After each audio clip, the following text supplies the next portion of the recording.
In today's video, we're going to look at the Crestron touchscreen panel in the VizLab. You can see the arrow there pointing down to show where it's at. And when you actually walk up to the panel and you touch it, you'll come to this screen. This screen will actually activate the whole system once you touch it. So the first thing you need to do is touch it and activate the screen. At which point you'll see a status bar going across the screen. So the first screen you'll come to is the home screen. Here on the home screen you have a series of choices for input. So you have the default selection is a high-res machine.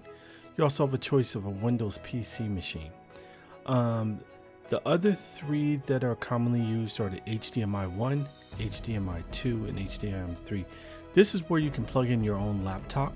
If you select the Windows PC machine, you can see a picture here of it sitting on the podium right next to the Crestron. And this is great if you don't have your own laptop and for instance you have a USB drive. You can plug it into one of those drives. After deciding which machine you would like to use, the very next thing you need to do is sign on using your University of Oregon credentials. So there are two keyboard sets and you would choose one according to which machine you chose. So there's one labeled the Windows PC machine and there's one labeled the high-res machine. VizLab is capable of displaying multiple inputs simultaneously at the same time.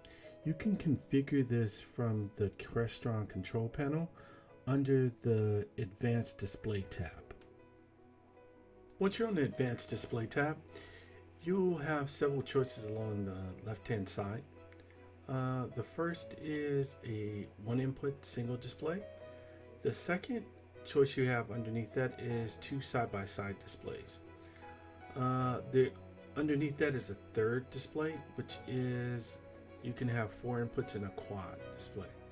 If you'd like to use your laptop or multiple laptops within the room to connect to the screen, you simply choose the appropriate HDMI input, connect one of the supply HDMI cables we have to your laptop, and connect the other cable to the appropriate HDMI port.